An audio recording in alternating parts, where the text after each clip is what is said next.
sobre Arthur Ignatius Conan Doyle, porque todos lo conocemos como el autor de Sherlock Holmes, el famoso detective que ha hecho tanta resonancia en todo el mundo, y casi lo reconocemos como un ser vivo. O sea que se eternizó tanto Arthur Conan Doyle como Sherlock Holmes. Inclusive todo el mundo conoce mucho más a Sherlock Holmes que Conan Doyle, que es médico y novelista. Este es el famoso Sherlock Holmes. Salió en estos días en la prensa esta página porque el 7 de julio pasado Arthur Conan Doyle se cumplieron 90 años de su muerte, que fue el 7 de julio de 1930. Bueno, Arthur Conan Doyle nació en Edimburgo, Escocia, el 22 de mayo de 1859 y murió en Crowborough el 7 de julio de 1930. O sea, hace unos días, repito, se cumplieron 90 años de su fallecimiento. Esa es la firma original de Arthur Conan Doyle y esta es por la época de 1860, Edimburgo, y Crowborough es la fecha más o menos de 1930. Y este es Arthur Conan Doyle con su pipa. Y digamos que era hijo de un artista de modesto salario, que se llamaba Charles. Era dibujante y alcohólico. Su madre era Mary Foley, tenía 9 hermanos.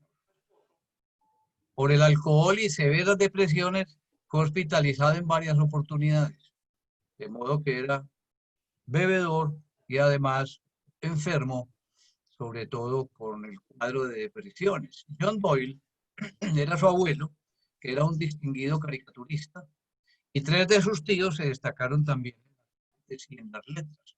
O sea que este don de Arthur Conan Doyle no era gratuito, sino que venía heredado posiblemente de su familia, venían sus genes.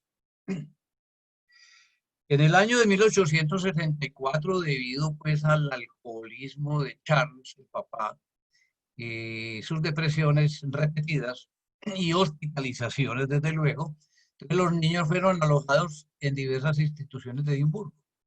Esto sucedió durante unos 3 años, porque ya en 1867 aparecen viviendo en un sitio en el mismo Edimburgo, un lugar un poco más pobre, y su madre, viendo que su marido se gastaba todo su sueldo en la bebida, entonces empezó a alquilar las habitaciones de la casa a distintos huéspedes. La madre de Conan Doyle acogió a un inquilino que resultó ser muy importante en distintos sentidos, porque necesitaba de todas maneras de ingreso, lo que pagara pues, el inquilino, y para aliviar lógicamente la tensión financiera que la bebida de su esposo había sometido a la familia. Ese inquilino era el doctor Brian Charles Waller.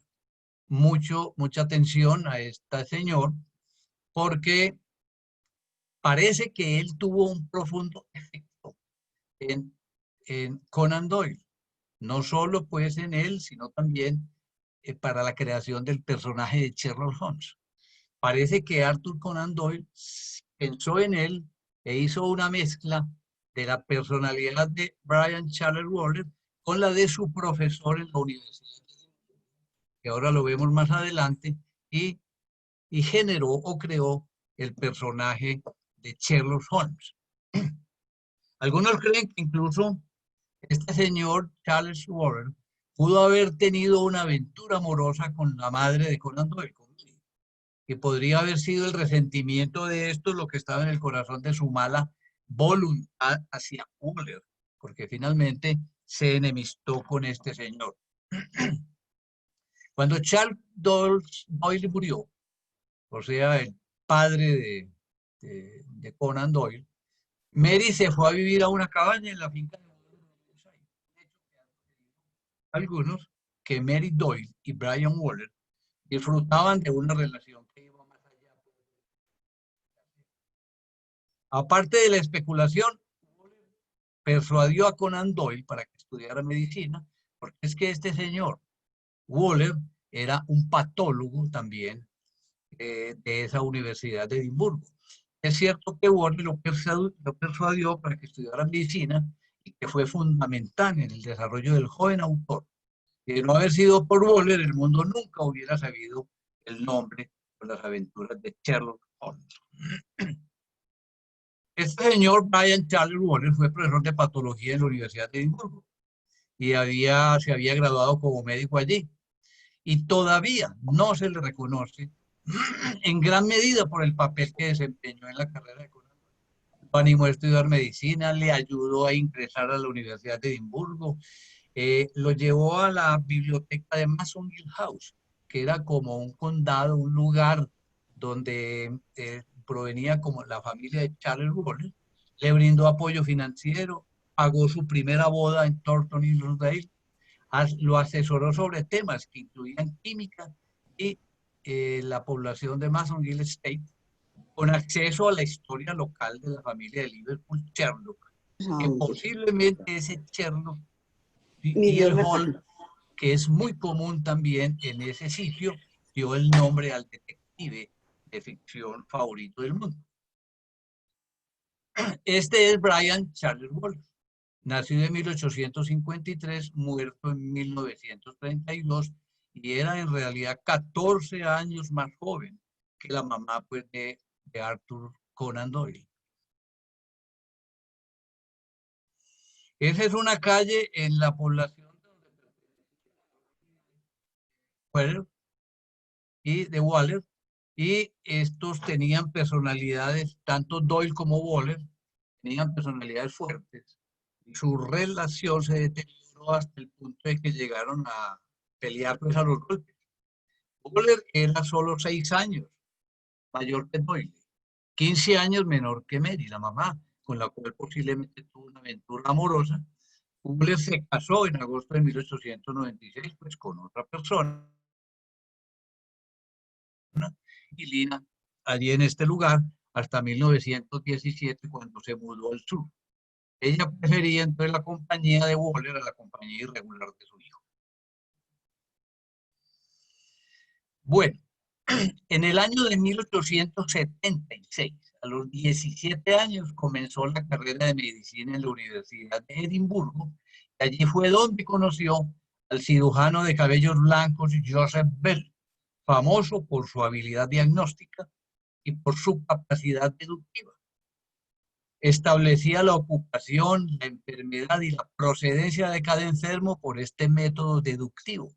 El profesor le inspiraría la figura de su famoso personaje Sherlock Holmes, que era como una combinación con el profesor Waller.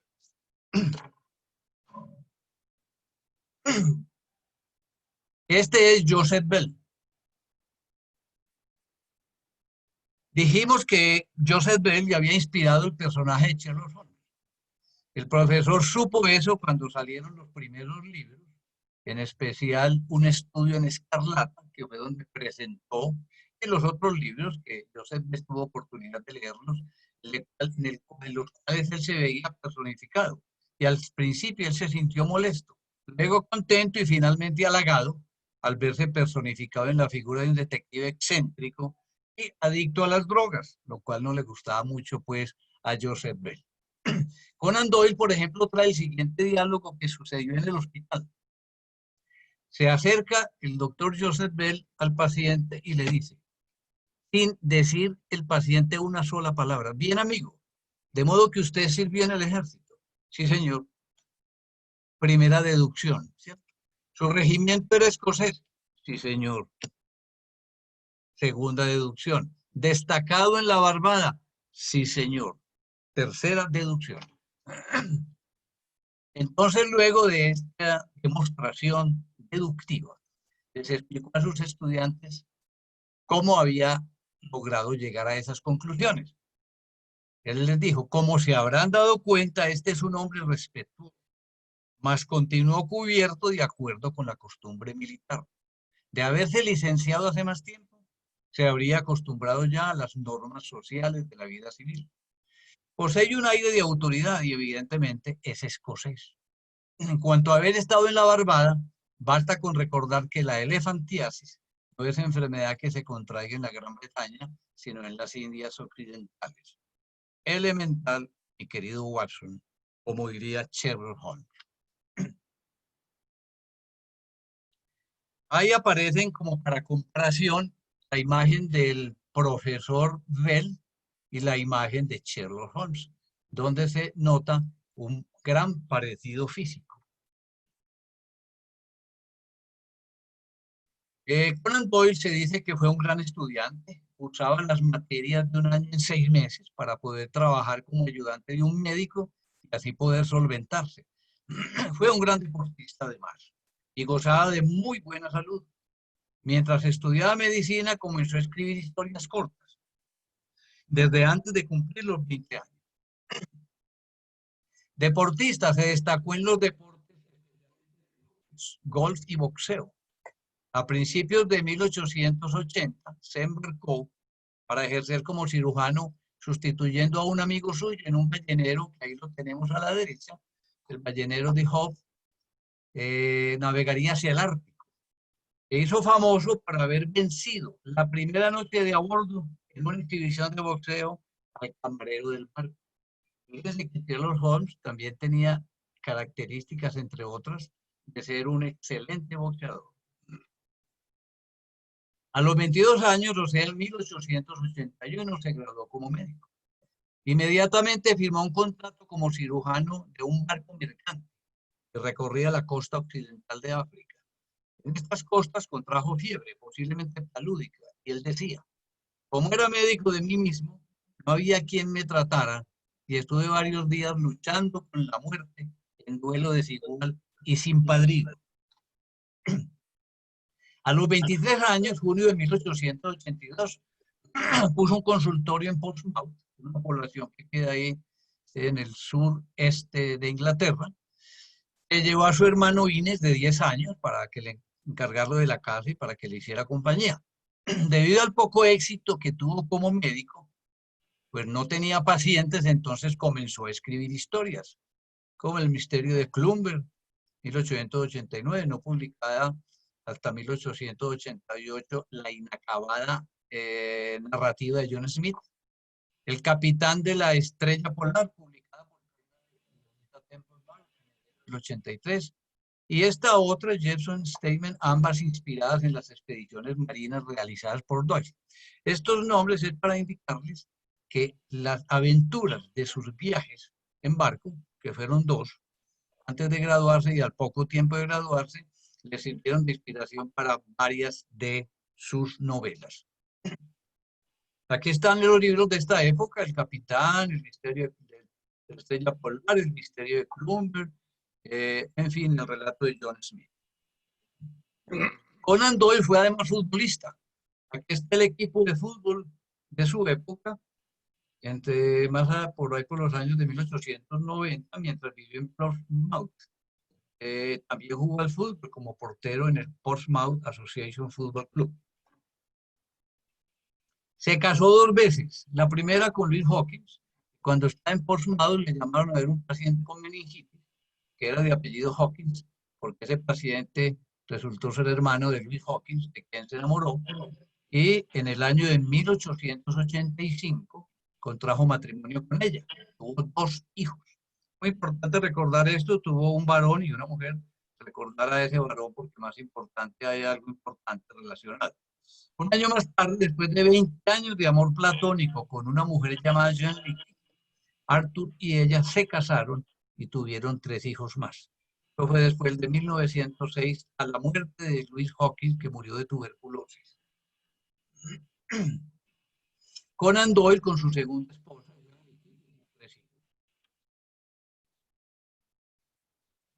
Bueno, en el año de 1886, mientras trabajaba como médico de práctica general en Portsmouth, escribió la historia en la que presentaría al mundo a Sherlock Holmes y al doctor John Watson. John Watson era médico también. El libro se llamó inicialmente La madeja enredada. Sin embargo, al año siguiente pensó mejor en el título original lo cambió por Un estudio en escarlata.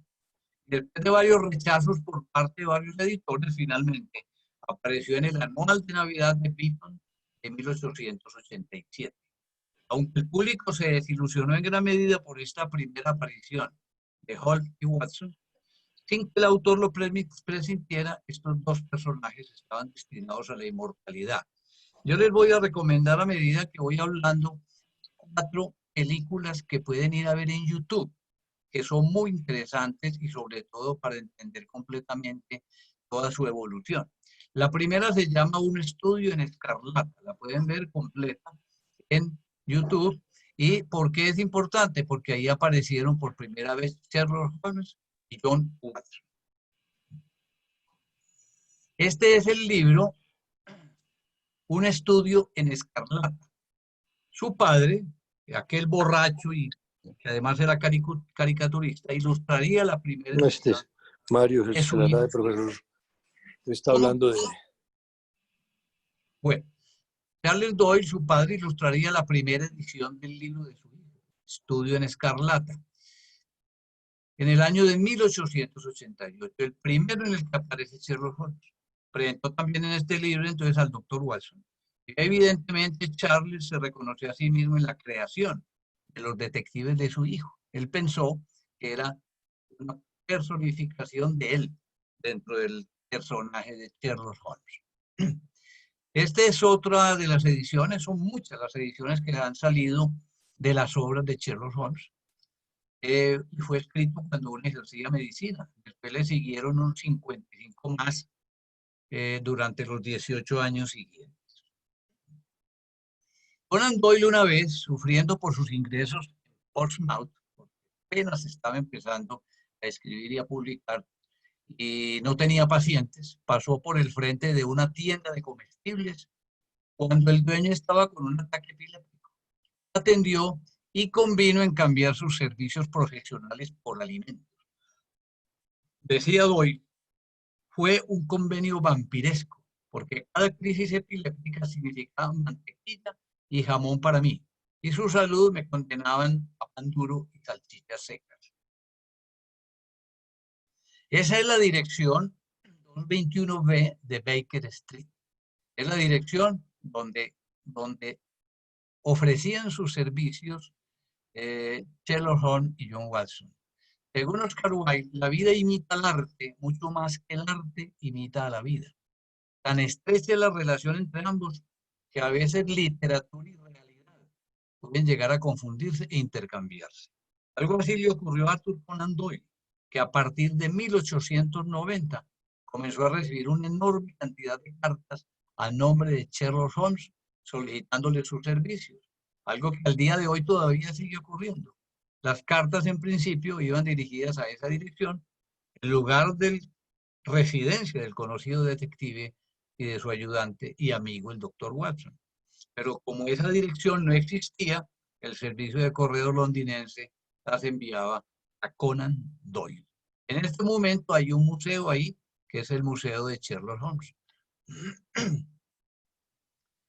Bueno, en vista de que no iba bien ejerciendo medicina, entonces dijo, voy a hacer oftalmología, a ver si como oftalmólogo me va mejor. Y me dedico a esa especialidad en Londres. Me voy de Portsmouth a Londres. Primero iría entonces a Viena a estudiar. Y en el año de 1891 se mudó a Londres para ejercer de oftalmólogo. Pero él dice, yo espero en mi despacho y nadie está esperando en la sala de espera. En su biografía aclaró que ningún paciente entró en su clínica. Por lo tanto, esto le dio más tiempo para escribir, y en especial las aventuras del personaje que lo haría inmortal, Sherlock Holmes, pero que Conan Doyle jamás apreció. Él siempre se sentía incómodo, parece, porque la personificación de Waller, que fue amante de su mamá, el inquilino, el patólogo de la Universidad de Edimburgo, había tenido una mala relación con él a pesar de todo el apoyo que le dio. Tanto es así que en noviembre de ese año le escribió a su madre que quería matar a Sherlock Holmes, ya que estaba gastando su mente. A lo que su madre le respondió, la gente no lo va a tomar de buena manera, mi querido Conan. Estos son una cosa muy poco desconocida, y es que Doyle escribió más tarde, después de crear a su personaje, temas de caballeros andantes, romances, sobre el honor caballeresco, galantería, caballerosidad y nobleza, algo así como los Don Quijotes, pero un poco más formales, y pensaba que eran sus mejores obras literarias. No fueron bien recibidas por el público. Anne White Company, Sir Nigel y Mika Clark. Estas son las carátulas de esos libros, dicen que son ilustradas como caballeros andantes, libros de caballería que él pensó que eran sus mejores obras, pero nunca llegaron pues a ser causa de inmortalización como si lo fue Sherlock Holmes. Bueno, Doyle entonces decide dejar el ejercicio y en vista del éxito que había tenido con sus personajes, a los 32 años, o sea, en 1891, en sus tiempos de oftalmólogo en Londres, se dedicó exclusivamente a las tareas literarias. Su cultura médica le proporcionó varios temas. Seguía con la idea de matar a Sherlock Holmes. Y llegó el momento. Les recomiendo que vean también por YouTube El problema final. O sea, en el momento en el cual Sherlock Holmes y su archienemigo Moriarty están aquí agarrados pues en una pelea y finalmente se van al abismo y mueren ambos. Entonces cumplió su deseo con esta historia titulada El problema final, publicada en 1893 en estas cataratas en Suiza. El público británico se tomó muy mal la muerte del detective y le envió a Doyle cartas que iban de las súplicas a las amenazas, pasando por los insultos en las que se pedía que resucitara a Sherlock Holmes.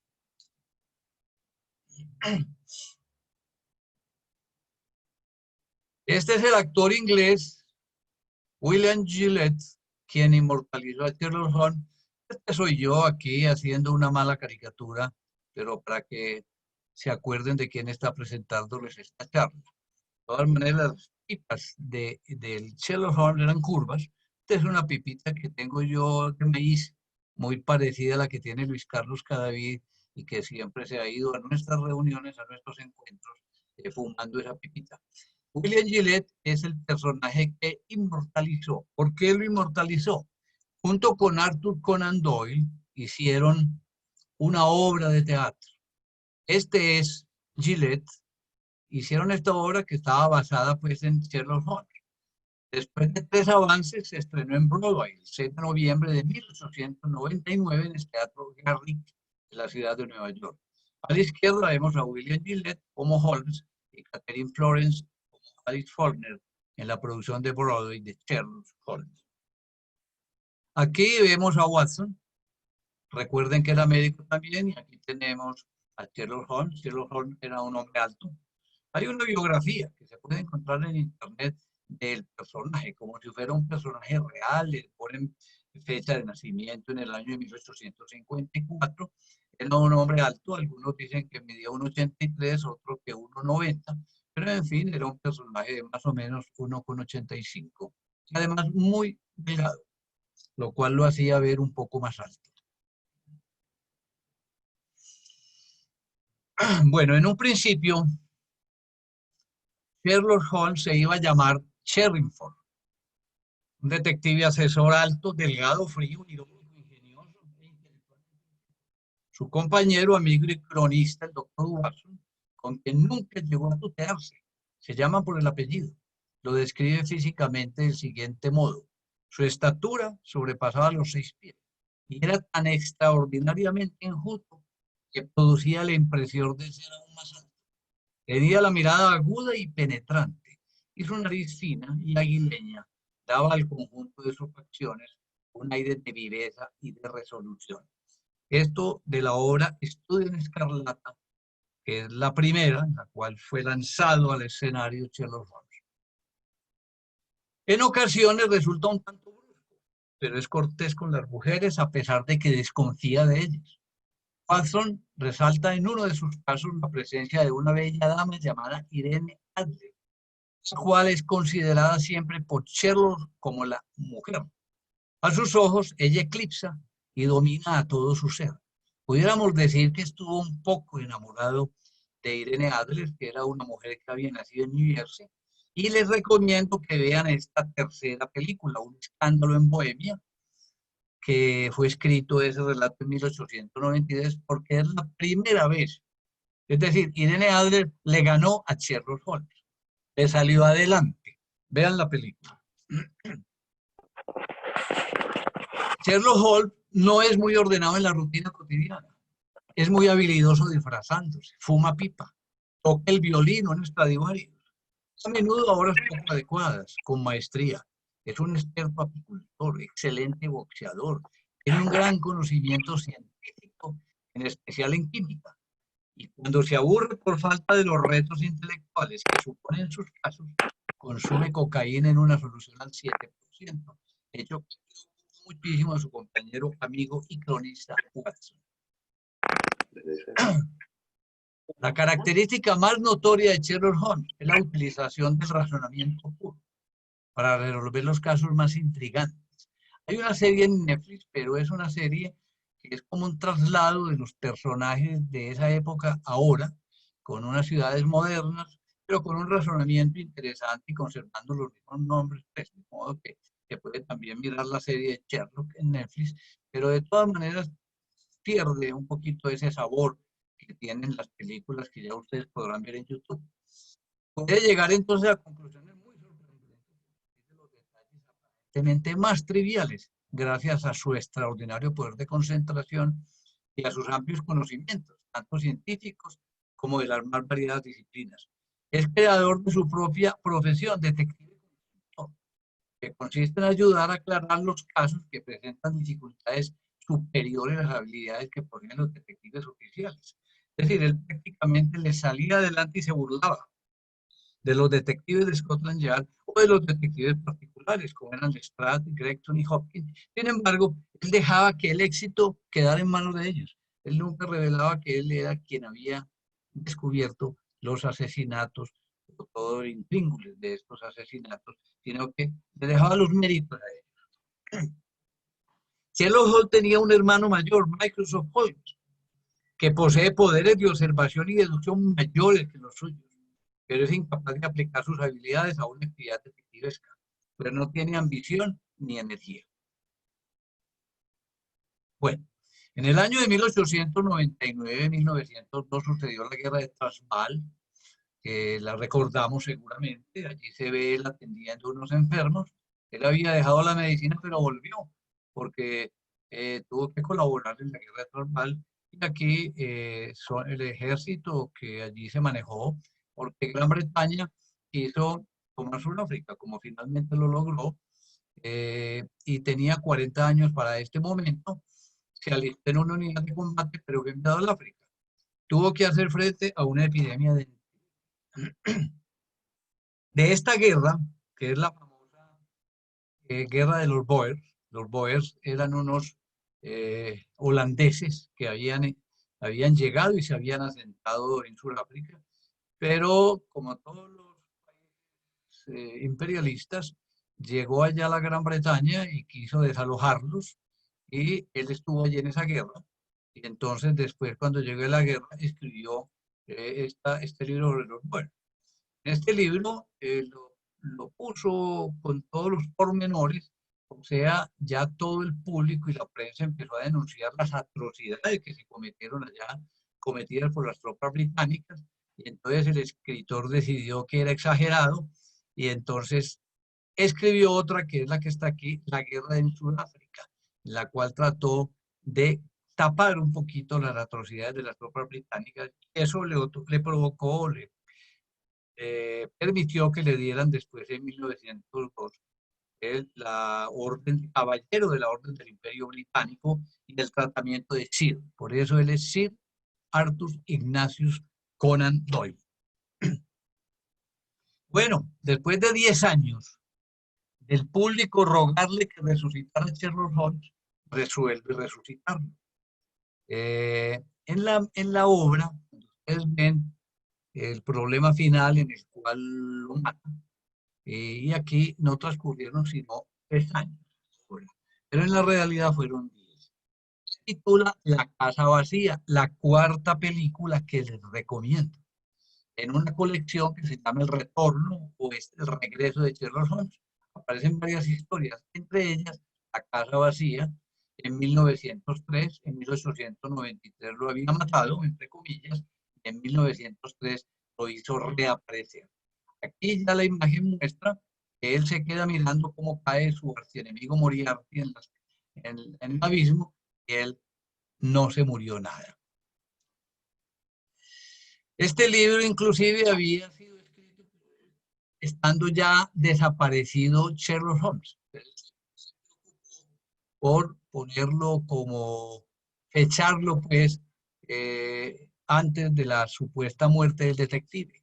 Pero fue escrita después de su muerte, y es con el mismo personaje de Sherlock Holmes, pero lo fechó diferente para que no el asesinato. Un gran deportista, un gran aficionado al cricket. Y entre 1900 y 1907 jugó 10 partidos para este equipo, uno de los más antiguos y prestigiosos clubes del mundo. Y asimismo era miembro de un equipo de cricket formado por Barry, que fue el creador del famoso Peter Pan, que todos lo hemos visitado con ese personaje, y en el que también jugaron otros célebres escritores de la época. También jugaba el golf. Bueno, resulta que la gente llegó algún día a confundir al autor de Sherlock Holmes. Entonces, en varias oportunidades, resolvió actuar, resolvió actuar como Sherlock Holmes. Y fue en este caso, en una de las cartas que recibió, que era de un joven llamado George Edalji, de origen indio. Y Edalji provenía de una familia un tanto peculiar. Su padre era un hombre de origen indio, parsi. Acabó siendo párroco en un pequeño pueblo. Algunos de sus vecinos, movidos por un sentimiento de xenofobia, quisieron hacerle imposible la vida a este personaje y lo acusaron de unos crímenes muy curiosos que habían sucedido, sobre todo de ganado mutilado. Entonces, a raíz de esos incidentes, por pura xenofobia, las autoridades recibieron cartas anónimas en las que se le acusaba. Entonces tenía 27 años y él se había hecho pues abogado. La policía, condicionaba a creer en la culpabilidad de Dalji, investigó los crímenes muy superficialmente y arrestó al joven basándose en varias pruebas poco concluyentes. El 20 de octubre de 1903 fue juzgado, declarado culpable y condenado a 7 años de cárcel. Entonces aquí es cuando Conan Doyle interviene. En el año de 1906 se hizo cargo de este caso. Su esposa había fallecido en 1906 precisamente de tuberculosis, entonces se metió de lleno a defender con su práctica deductiva, que había trasladado a Sherlock Holmes a resolver este problema y finalmente lo logró. Es muy interesante porque dice que él debatió y contradijo todas las pruebas que supuestamente tenía la policía. Y la maquinilla de afeitar recogida como prueba no tenía rastro de sangre y el barro encontrado en los pantalones de Dalji era diferente al que había en el lugar del crimen. Conan Doyle acordó una reunión con Edalji en un hotel para cambiar impresiones. Cuando llegó al hotel, Edalji le esperaba en el vestíbulo leyendo un diario. Al observar Doyle, que lo sostenía a pocos centímetros de la cara, Conan Doyle dedujo que el joven no tenía tan buena vista como para matar a un animal en la oscuridad de la noche. Todas estas cosas influyeron y este es el caso que salió en la prensa, el caso de Mr. George Edalji. Este era Edalji indio. Y también presentó los resultados de sus investigaciones en este diario el 9 de enero de 1907. Tenía pruebas que demostraban que los crímenes que se imputaban a Edalji en realidad habían sido cometidos por el hijo de un carnicero local. Unas 10.000 personas firmaron las peticiones exigiendo que el caso fuera revisado. Después de cumplir 3 años de condena, el caso fue revisado y se encontraron graves errores.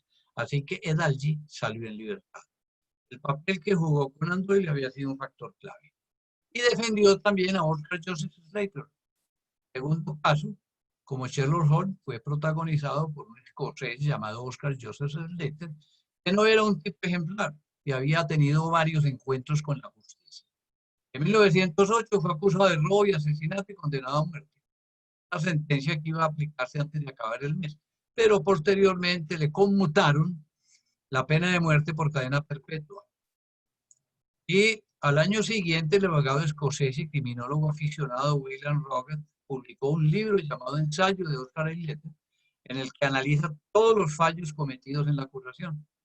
Este libro llegó a las manos de Arthur Conan Doyle, que en 1912 publicó el caso de Oscar Wilde, un alegato en favor de un perdón completo para el lector.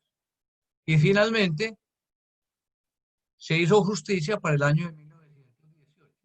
Fue anulada su condena y una vez más la opinión de Conan Doyle, convertida en Sherlock Holmes, había sido determinante. Es muy importante comentar que a partir de 1914 no se supo ya nada más de Sherlock Holmes hasta la fecha de hoy. Al estallar la Primera Guerra Mundial, en 1914 se intentó alistar como combatiente con 55 años, como simple soldado raso. En su carta defiende que es fuerte y tiene una voz.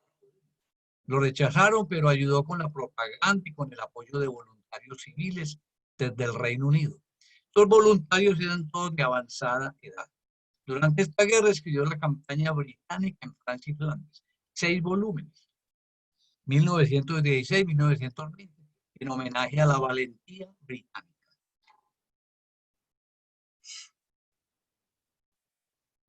Este es el hijo del primer matrimonio de Conan Doyle, que es Arthur Kingsley. Doyle era católico de nacimiento. Luego rechazó la religión y se declaró ateo por un tiempo. Y más adelante cultivó un espiritismo místico y religioso. La muerte de uno de sus hijos, Kingsley, por una neumonía que contrajo en la guerra, le hizo estrechar su vínculo con los círculos del espiritismo fundado por Allan Kardec.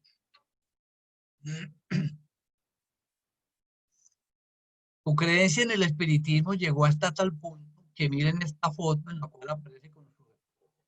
Y en la mitad de ellos, supuestamente, el espíritu de su hijo, en el año de 1920. Y aquí la fotografía espiritual con su hijo fallecido, y aquí en la prensa, cómo él verifica y dice que efectivamente el espiritismo es verdad, es real, y que aquí a su lado aparece su hijo muerto.